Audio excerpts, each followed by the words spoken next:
Umurtqadan chiqadigan qirsillash ovozlari ko'pchilikni xavotirga soladi. Lekin bu qirsillashlar har doim ham xavfli emas. Keling bugun umurtqa qirsillashlarini xavfli va xavfsiz turlarga ajratamiz va ulardan kinezologik muolajalar orqali butunlay xalos bo'lish yo'lini tushuntirib beraman. Xavfsiz qirsillashlar umurtqaning tabiiy harakati natijasida chiqadigan qirsillashlar hisoblanadi.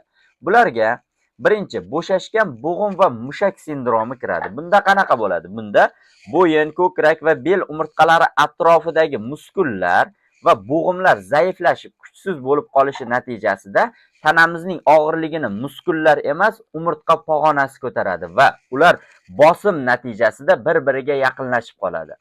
Biz harakatlantirganimizda, belimizni, bo'ynimizni harakatlantirganimizda o'sha sohada qirsillagan ovoz chiqadi.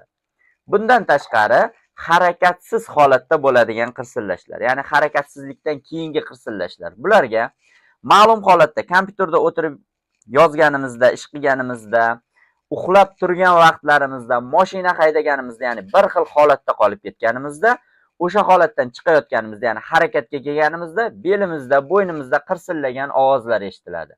Bular o'sha holatda, bir xil holatda qolib ketganimizda umurtqa qotib qoladi. O'sha joyda qon aylanishi yaxshi bo'lmaydi va turgan vaqtimizda umurtqalar bir-biriga ishqalanib qirsillagan ovoz eshitiladi.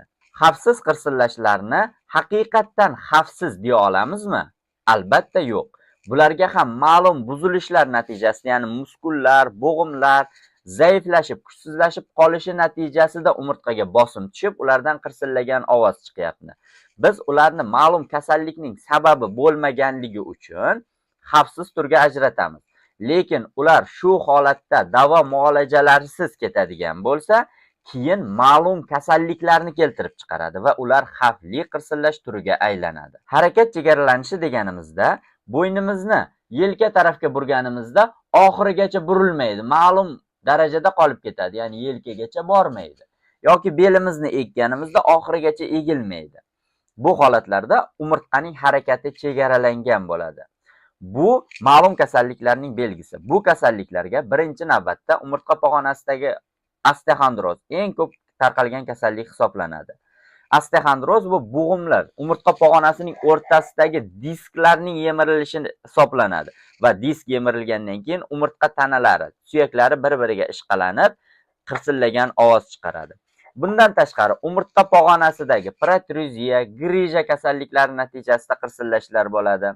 Umurtqa pog'onasidagi qiyshiqlik, egrilik, ya'ni skolioz, lordoz, kifoz natijasida tanaga tushayotgan og'irlik umurtqaning har xil qismiga har xil taqsimlanadi umurtqa qiyshiqligi sababli va yuk qaysi tarafga ko'p tushayotgan bo'lsa, o'sha joyda qirsillagan ovoz chiqadi. Bundan tashqari bo'g'imlarda, o'sha umurtqa pog'onasi o'rtasidagi bo'g'imlarda artrit, ya'ni yallig'lanish kasalligi natijasida ham qirsillagan ovoz eshitiladi. Agar biz xavfsiz qirsillashlarni vaqtida oldini olib davolaydigan bo'lsak, ular xavfli qirsillashga o'tmaydi va bizning hayot tarzimizni yomonlashtirmaydi.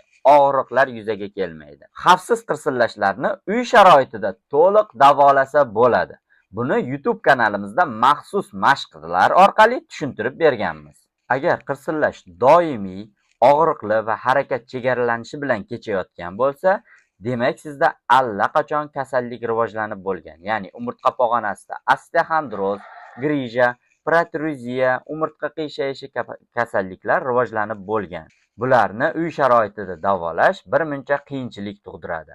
Agar grija katta razmerda, katta o'lchamda bo'ladigan bo'lsa, bu mashqlar og'riqni yanada kuchaytirib yuborishi mumkin. Bu holatlarda biz kineziolog sifatida umurtqa pog'onasi atrofidagi qaysi muskul normada ishlayapti, qaysi tortilib qolgan, qaysi bo'shashib ketgan, qaysi umurtqa pog'onasi bir-biri bilan siqilayapti, qaysi nerv qisilib qolgan, bularni maxsus kineziologik testlar va korreksiyalar orqali topib davolaymiz.